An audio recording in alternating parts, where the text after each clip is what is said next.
Hi guys, my name is Muturaro. Welcome to my YouTube channel.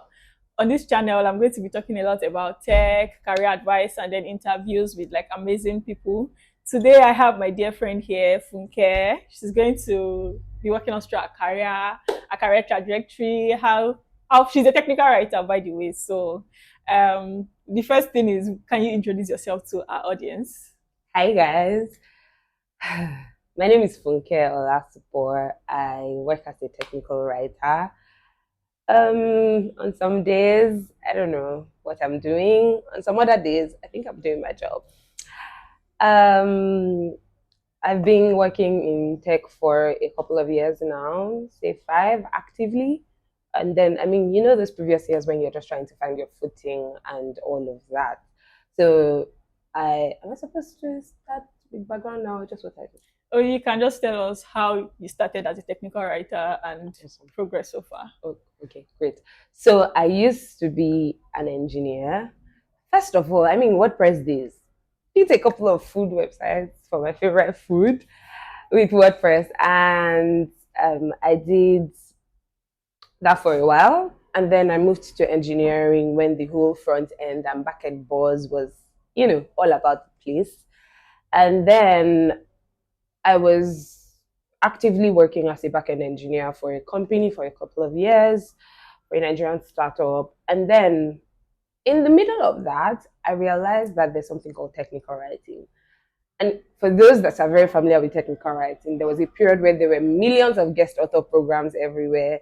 We had Log Rocket, Twilo, a whole lot, Hackman, a whole lot of programs or companies trying to build their blogs with guest author programs. I'm pretty sure we'll discuss that later. But that was where the buzz came from. And then it was just a one-off deal where you write for this company, they pay you, they publish the article on their blog, and everybody's happy. So I never knew that it could be like an actual thing. And so I was tired of this job where I was working as a backend person and I was open to new opportunities. I'd been doing those contract writings for a while. And I heard that, oh, people can be full time writers. So I was shooting my shot to the two. And luckily for me, fortunately so, I got a technical writing full time role. So honestly, it was not something I had been dreaming since the day they gave that to me. I was open to the two options, and technical writing came, and I was very open to it. And my life started from there. Yeah, that's quite interesting. I also played around with technical writing around like 2020, 2019, 2020, but I didn't go into it full time, just like writing for like blogs and then just getting paid by it. So that Quick was just cash. like, yeah, it was a stint. I know that you got into like Google Season of Docs as a technical Mm-hmm. writer. And for people that don't know what Google Season of Docs is, it's like an open source program that allows people to contribute to documentations and then projects as a writer. So, do you want to like tell us or share your experience on GSoD to us and how it has helped your career? Yeah, I'm sure that Google Season of Docs has helped you in one way or the other. Please, so give us the details. Aside from the money. Okay, so GSoD was. Fun fact is that I did GSoD before I got a full time writing role. So that was Mm, kind of like my first full time writing role because it's a contract for a couple of months. yeah. So Google comes together and say, oh, we want to support open source companies by helping them employ engineers and writers. So there's a different program for engineers called Google Summer of Code. Yeah. And then for us writers, technical writers, it's called Google Season of Docs. And then, once the company's project is approved, then they can start hiring. The hiring process is open. They say, oh, they're looking for this. And then when they find the candidates they want to work on their project, they submit those names to Google. There's a budget. The budget is approved by Google before the hiring starts. And then they submit those names to Google. And then the project kicks off for like sometimes 7 months, sometimes 9 months, right? And that's all you walk away with your cool cash. But anyways, back to the whole Google Season of Docs. So I was applying for Google Season of Docs. I did Google Season of Docs in 2022. And I worked with this company called Open Food Facts. I was You like applying food, to, I actually. like food.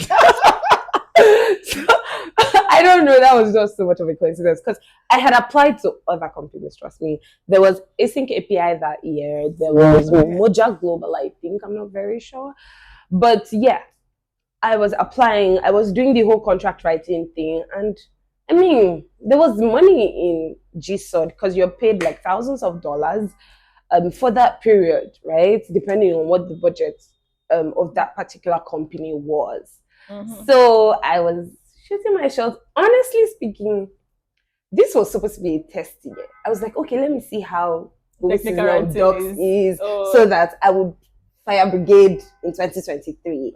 And then in 2022, somehow, it's a very funny long story. I just was sitting at home and I got a message that, oh, hi, we have sent you that we would like to take you in on the project. Oh, wow. But, you know, you're yet to respond. And it was 3 hours to when the submission for it will close. So they had sent me a message on Slack. But I mean, all of the nobody said anything. Today was the last day. There's no way like I'll have such a hope that okay, a company is going to pick me and all of that stuff. So they had sent me a mail and everything, and then I got a text message from France saying, "Oh, can you come?" and all of that stuff. And it was like I don't think I've ever been so fast in my life. Yeah. You'll not be fast, kid. I quickly came back to Slack, back to your Slack workspace. Standing, I told them, oh yeah, I accept. They claim I submitted a proposal, but I can't really recall because I mean we were doing tons of application in that phase. So and then the project kicked off. So that was my first, and I loved Google Seasonal Docs because it wasn't just about writing anymore. So over the years before then, I'd been writing articles. I was a backend engineer, so I was very particular about writing things in backend. I'm not really a huge fan of front end, no offense.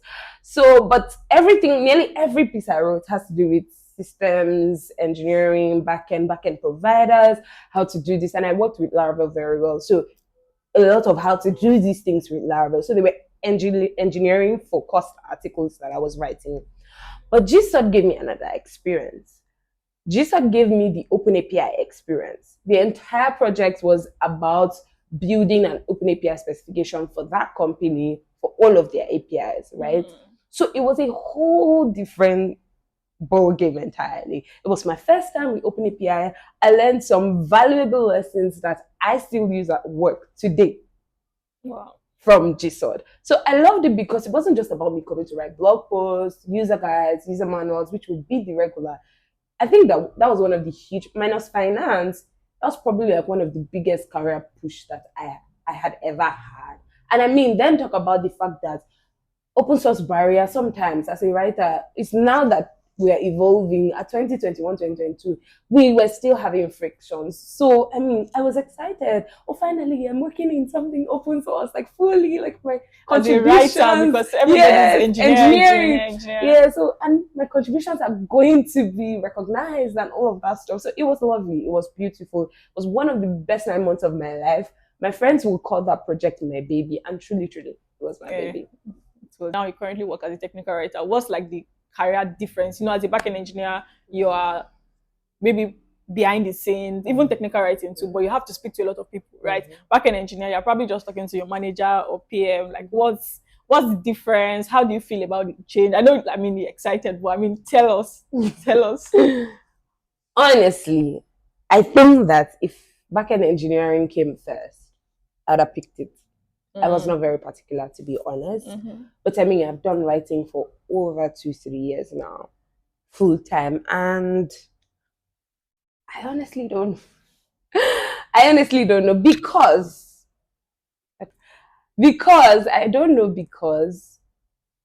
at my job currently, I work where it is very engineering focused. I'm building bots, I'm building apps every time. Doing the engineering job. I'm just not sometimes building for production, right? So, I mean, I have to explain these things. I'm writing for engineers sometimes. I have to build example apps and then document those example apps. So I'm kind of doing engineering still in the process, but of course, not as active as it would be if I was working full time. And then what do I think about the switch? Man, I think that I loved engineering because I mean you're so excited, you're solving a problem, you've been battling a Yeah, bug for it was exciting. If I have the opportunity to jump on it, sometimes I love it so long there's no front end involved, right? me too. So long there's no front end involved. I'm really excited about this kind of opportunities. But over time I've learned to love writing. I've learned to love the job that I do because you're the bridge between support, thousands of support requests and the product. Where I currently work, we have seen a significant decline in the amount of support requests because docs already answers to some of these questions. Yeah. So I love that fact that I mean, because the job that we do is easy to just disregard it Yes, it's easy and to just feel like it's not yeah, important. it's not Like it's valuable. just Just push writing. it away. Yeah. It's very easy to just push it away. But over time, if you're working at a place where people consume this documentation a lot, you find out that you're actually the bridge that is helping that product thrive. Mm-hmm. So every time I come to work, I see myself and the work that I do that there's no way people will know about my company or the products that we're doing or the service if I'm working currently on an open source project without me. So I must make sure that I'm giving it my all. So that's something that excites me about my Yeah. job. Yeah. I really like it. As I mentioned, I've tried technical writing, and then I know the amount of work, and it's not just about writing articles or blogs, like writing documentation too. Like if you work in a startup as a backend engineer, you probably be the technical writer too because you are the one like writing the API documentation, Exactly. explaining how people can use it. But in a more structured standard companies would have people that like that's their role. And I was going to add that I think that one of the reasons that I got the backend role I was working for earlier was because I had a bit of documentation Yeah. skills. So I was asked to build Google 2FA. You know how you scan that code?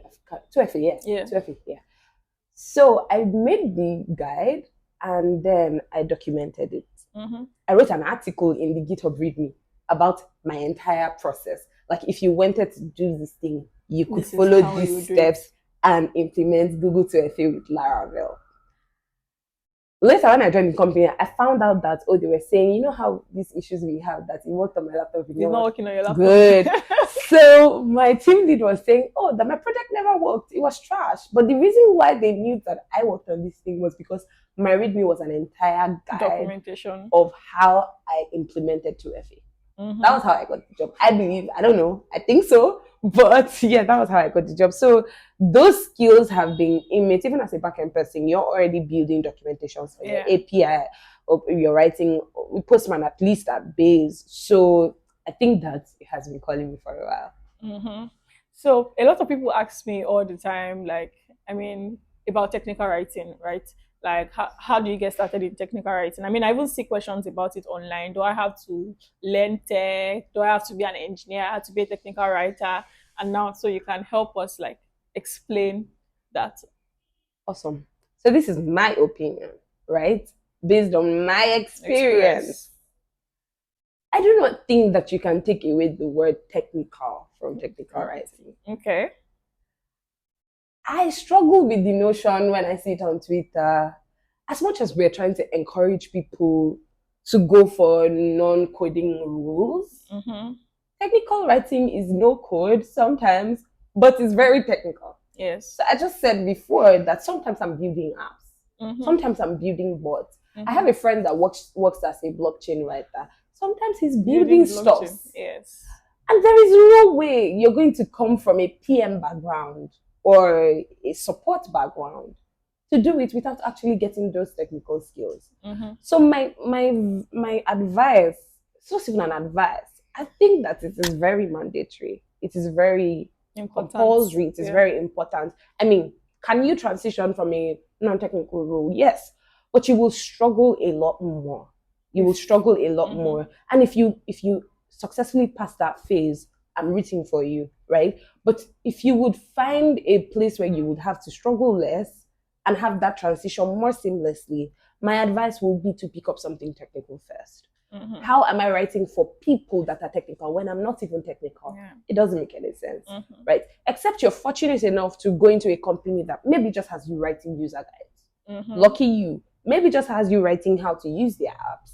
Lucky you. But I mean, most of the times, and when the AI space, now they have AIs that can do that job. Yeah. We need more people that are technical, that can explain technical concepts, that can demystify things and help people read this article and quickly set up ASAP. And you need to be technical to have that. So my first point of contact with everyone that says, "Oh hi, I want to learn technical writing," I'll be like, "What do you do? What do you know? Mm-hmm. What are you planning to write about?" So I was a backend engineer, so it was very seamless. I was writing about the job that I do. Every day they gave me a task that was new to me. I'd write an article about it, and that was how I made. I mean, that was what you know brought about the recognition and everything. Sometimes in my CV, recruiters see the past articles, not even the current The full ones you've time written years jobs, ago. and they kind of sort of makes them feel like I'm an engineer, even if I don't actively engineer anymore. So that kind of thing. So it could be design. Truthfully, it doesn't have to be code. It could be cloud. It could be SRA, because I mean we have technical writers in different fields. I have friends that are technical writers in cloud and DevOps related field. So it could be, but you just have to hone a technical niche. It could be blockchain, it could be Web3, so that you can get that technical knowledge and start working with it. Okay, so before we move to other things that you do, I wanted to ask, like, for people that are watching this video now and then they are thinking of like going into technical writing, like, where do they start from? Like, do you have like maybe guides or step by step things that you think that can help them like in their journey? Okay. I think the first place is to start where you are. I know that sounds very cliche, but I mean, if I decide to start with DevOps today, it doesn't mean I'll do DevOps forever. If I like backend tomorrow, I'll switch to backend. If I think I want to write more about Kubernetes or design tomorrow, I'll switch to design. The goal is that as I'm learning these things, I'm honing my technical writing skills. Okay. Half of my 30% of my job truly is writing. The research, the knowledge, the testing is 70% of my job. I could stay at work all day and produce just a minimal article, but the entire day went into testing that tool, figuring out how it works, Researching it. setting up prerequisites, researching it. So truthfully, start with that niche that you want and then start learning things. My very first article, very funny stuff. My very first article was how to upload data from an Excel sheet into my SQL. Oh, nice. So it doesn't have to be It wasn't so something dramatic. very It complex was just or a 4-step thing. How to upload data from Google Excel sheet, import that data into into my my skill. SQL so that my app can communicate to it. That was all. It Yeah. wasn't so dramatic. So you just have to start look up a common things, and then there's this very popular notion that someone has written about it before. Write your own. Yeah. Do your own too. Write your own. Many articles are flying around. Many things on the internet. Write your own, and you just because as a recruiter, I am seeing this history of work. It's easy for me to see growth over the years from Mm-hmm. when this person used to write about lesser technical things to how this person evolved into writing about more complex stuff, simplifying more complex things. So if you feel like, everybody has written about how to center a div, write it. And although I'm saying write it, always be sure that the article that you're writing provides value. Yeah. Because it's easy to just oppose and say, I'm just writing. I'm writing it. I'm writing it. Make sure that there is value. Make sure that if I'm reading this article, I get the point. You're not throwing me left and right. And there's actually value. I will use this article for something really good. So start with what you have, or start with that niche that you have nailed it down to. And then you can begin to evolve. And then along the way, you now start paying attention to your writing skills, types of the audiences I'm writing for. Every time. So for me, I wrote an article and I had these friends, they were writing for Lawbreaker and all because I was late to the party a bit. And they were always helping me check out my articles. So then I knew, sometimes I need to define the audiences that I'm writing for. Mm-hmm. Sometimes I need to say that, you must be knowledgeable with JavaScript before you continue. Step by step, you begin to take on those lessons from the previous articles to the next one. So, and then maybe you've written about that for a while. Technical writing is wide. Pick up API documentation. Say you want to do that for a while. Put up some samples.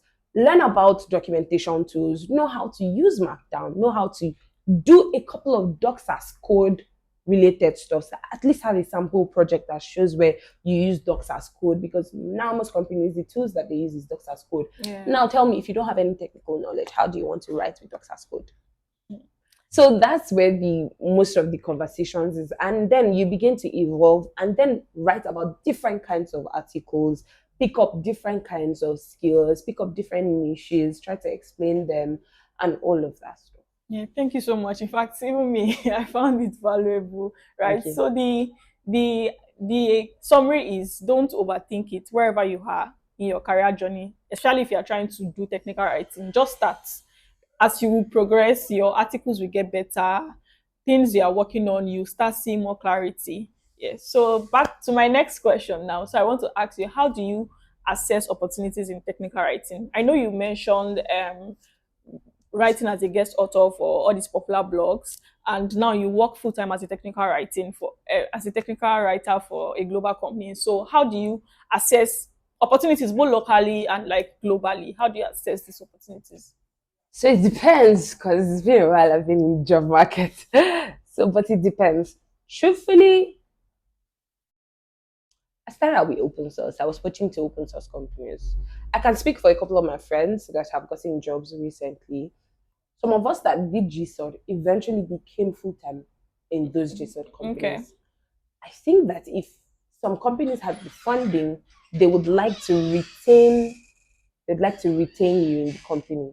So GSoD was one, and then Hacktoberfest, during Hacktoberfest, Yeah, yeah, yeah. that's another period where people It's poach October, themselves. right? October, yeah, Yes. it's in October, so it's like hacking open source in October. So Hacktoberfest is another period where a lot of open source projects come to limelight. Mm-hmm. Then you can start seeing, oh, does this project align with my interest? Am I likely to enjoy this project? Mm-hmm. What can I do for this project? How can I help them documentation wise? Mm-hmm. So that way, people, you are upskilling. And then, I mean, aside from guest writing author and guest writing programs, because now that AI came, I don't think that market is booming anymore as such. I haven't done guest author in 2 years plus. Mm-hmm. So, but I don't think that that market is booming Like as it it was used to in be. 2019. Because it was paying much more than my backend role. Yeah. Like I didn't even, maybe I could care less about the money that I was getting from that startup, but that was my main source of income. So yeah, I don't think that it's as booming as it used to be. So guest author may just be one thing that you should consider. But I use job boards most of the time. I use job boards. I have like this list of how I indexed Google on different job boards to prune maybe every week when I was job hunting at a point. Every week I prune the data for technical writing rules that were posted on that job board for that week, maybe past 24 hours, past week. And every week I apply to millions of them, truthfully.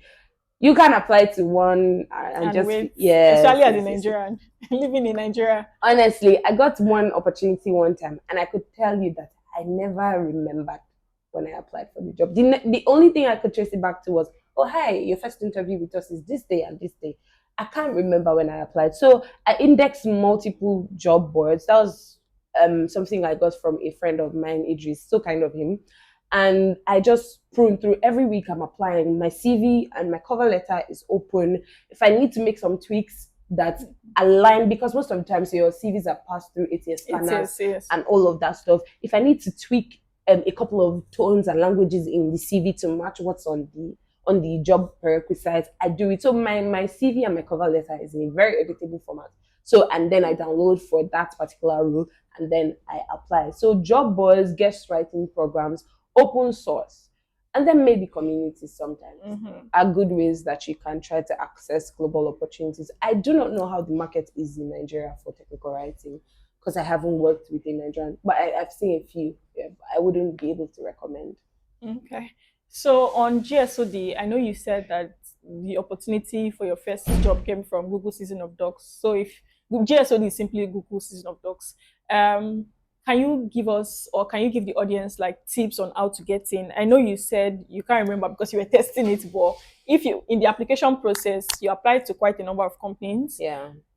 Are there like tips that would make people get picked? Because every year there are thousands of people that apply to Google Season of Dogs, and then some people never get in. Some people have tried. I mean, I tried it. I tried it in 2020, and I don't even know if I head back or not. Right.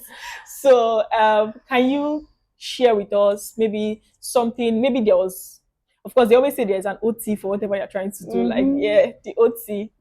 I really wish I had an OT for you because I feel like I was just blessed. Look like God just looked at me and said, "My dear, just take it and just."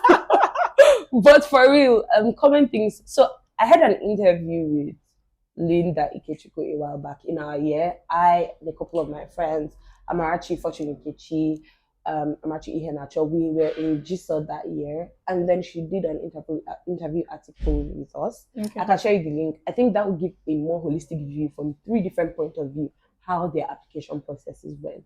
But things that I would recommend, most of the times you'll be asked to write a proposal for that project. Okay. Invest a lot of time in your proposal. Look at what people have done.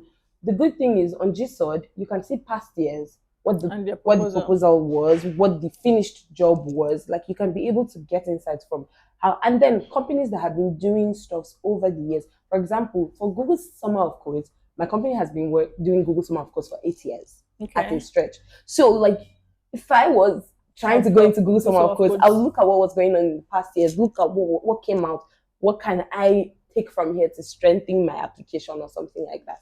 Exactly. So your proposal is something that you should really, really, really take time. Don't do it casually because just like Like outreach, thousands of people yes, applying. outreach is another crazy program for open source, but it's more open to design, engineering, and all of that Developers stuff. So too. you still see writing opportunities there. Of course, outreach served me breakfast, but there are tons of people. A lot of people are trying to get in. A lot of people you cannot even imagine. So think of the million and one ways how your application is going to stand out. And I mean, as the year also went by, the influx became more. Mm-hmm. So the amount of people trying to get into GSoD right now is different from the amount of people in 2022. Yeah. So exactly. So I think that you should take more time into your proposals. Another thing I would recommend is before GSoD season, before GSoD season, try to look out for companies that have been repeatedly working in GSoD, Okay. that have been successfully accepted in GSoD. Maybe towards like November or during October 1st. Mm-hmm. Try to see how you can contribute to that company right from October. So you're literally toasting exactly. them. You're shooting your shot. And imagine if, as an open source maintainer, I saw this person in October 1st. This person was consistent from October 1st till February when it's time to apply for GSoD. And this person has contributed to our project very meaningfully. And this person is applying to GSoD this year. Yeah. I wouldn't think about it twice. Yeah. Just like putting a good exactly. So right from so that's it, because I mean, there's also the chance that the company may not be accepted that year. But do this for multiple companies, at least 3, 2, whatever your bandwidth is. If you do this, then at least you've increased your chances by some bit again. Mm-hmm. And then also active community engagement. Sometimes during GSoD, these companies have community platforms. Don't be quiet. There are 1,001 applications just like yours. How do they know that you exist? So don't be quiet. Even before the contribution season, start contributing. Look for how you can work on this project. Start doing meaningful jobs on this project. And when I say start working on this project, people go about and just dot an I, cross a T, and I'm contributing to this project. Nah. Anybody can dot an I. Anybody can cross a T. Anybody can fix a punctuation mark. Anybody can correct a typo. I'm not invalidating that work. It's a great job, but that's not going to get you what you want. Yeah. Quality job, basically. Quality. Just make sure you're providing quality contributions to that open source project, and that increases your chances. And I wish you good luck. Yeah. Thank you so much, Funke. So now my next question is based on like your open source community participation. I know you do quite a lot. I mean, you're a woman technical ambassadors. You are constantly organizing tech events or contributing. I mean, I've seen you at least 3 where you work. Yeah. So do you want to tell us how you manage to like combine all these things, your work, maybe personal life, and it also contributes to the community? I don't know how I'm balancing it. I cannot even lie to you, right? But Volunteering has been something that I used to do even before tech. Okay. So I had belonged to a couple of organizations back in Port Harcourt where we would do different community social projects. And Mm-hmm. I have a lot of my friends in tech here in Lagos these days that we catch up and 360 babies. Like we did the same thing. So volunteering has been something we were doing right, like I was doing right from a very young age. So aside from my job, I always was just excited to jump on it. Anytime I saw the chance, I would jump on it. So it was something like I wouldn't say it's a part of me because of course there are times where it takes all of you and you have to Yeah. put boundaries and all of that. But I was always excited to contribute to something, make an Mm-hmm. event, contribute to someone's technical journey and all of that stuff. So right from school, I had already applied to Google, the program for students, GDSC. So I was a GDSC lead. And then there you organize technical events for a Mm-hmm. year. You hold everything around Google for that year in SSA. And then I applied to be WTM ambassador. So that way it was just me trying to, how can I contribute to the community, because we're already doing it How can I locally. help others? We were already doing it locally between my friends in school. We were already hosting classes and workshops for technical writing back end. I taught back end for a while. My friends taught writing for a while. We still do. And then this was just an opportunity to do it on a much more bigger scale. Mm-hmm. Relatively small but bigger scale beyond the walls of school. So that was how the enthusiasm came in. And every time I saw something that aligned with my goals, I jump on it. And sometimes I also try not to do overly commitment stuff. For example, for a particular stuff, I may just be contributing to that event and not the entire community scope where there is no end. So I can catch my breath. I know that after this event is successful, I'm That's good. it. In their next event, I'm ready to, contribute again if there is need. I'm ready to volunteer again if there is need. But then there are some others that, so far, I won't say lifeline commitment, but we're doing it all through the year. We're supporting it all through the year in the little way that we can. Because now there is work. So sometimes it can be a lot, especially if it's event seasons. It can December time. It Yeah. can be a lot. November, It December. can be a lot. October, November, December, you're traveling, you're doing this, you're doing that. And truthfully, there is no magical something. And Yeah, I human at think, the end of the yeah, day. you're human at the end of the day. And then another exciting thing for me that just juniors me is the fact that I get to meet a lot of people. I have made friends from this, friends that have become brothers from this, friends that have become sisters from. It was I where I knew mean, you. yeah, It we was where I went knew through you. events. Yeah. Exactly. So I have met friends through this and people that are very valuable to my career, my life, and I wouldn't have it any other way, truthfully. Yeah. Yeah. Thank you. My list, like, we're already rounding up. So what would you say is like your favorite part of working in tech? I mean, I have my own, right? But what is your own favorite part of working Hmm. in tech? I don't know if I have a favorite. Let me see. Okay, let me help you. So mine is like the flexibility. Like you Oh. necessarily don't have to, for most jobs, even local jobs, Mm-hmm. it's really hard to see companies that want you to Mm-hmm. come to the office like 5 days a Yeah. week, except for traditional Yeah. like banking Yeah. organization.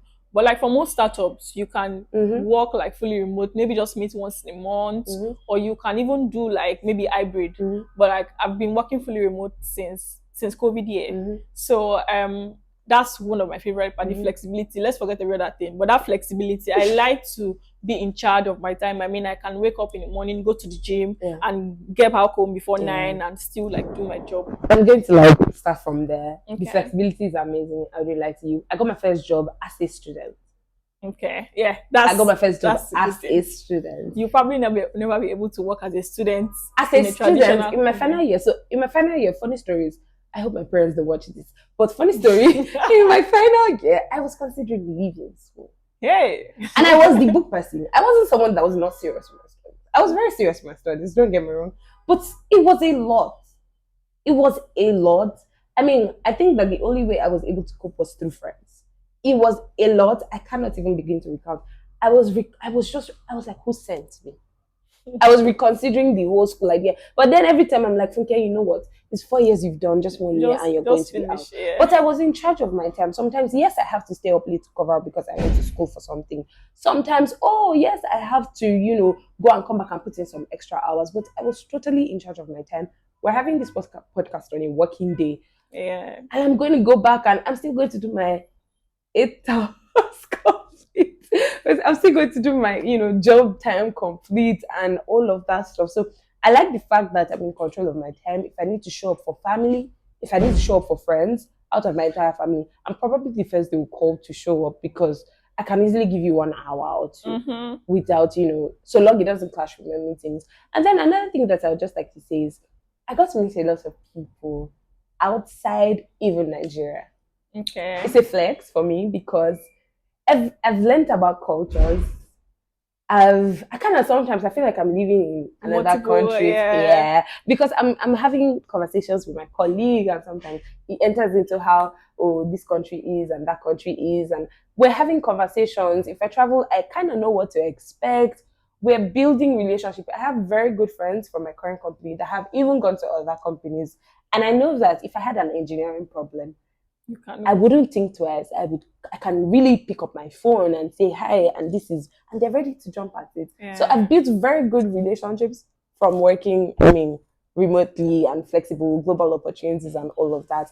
And then, like everybody will say, well, they say there's money in tech. I really don't know if there's money in tech, but there is, as you can see, I'm not doing bad. Yeah, thank you so much for your time. I sincerely appreciate it. If you are still watching this video, thank you so much. I appreciate it. Please subscribe to my channel. This is my first video, and then it would really like encourage me. So my final question for you is, where can people learn more about you and your work? Or you don't want people to connect with you? No. There's LinkedIn, right? Okay. There's LinkedIn, there's Twitter. Yeah, so those two. I should attach you. Yeah. You can so if you want to connect more with Funke, I don't know if you want to ask her personal questions. I don't know if she's available for that. But if you want to learn more about her, her work, her career, you can connect with her on LinkedIn. I'm going to put the link there, or on Twitter. Thank you so much if for they this leave session. Me a question on LinkedIn. Oh yes, you can also like leave her a question on LinkedIn. She's very accessible on LinkedIn. Please, if you have more comments, you can add it to the comment section, or if you want to see any kind of this video next time, please attach your question to the comment section. Thank you so much. Thank you guys. Bye.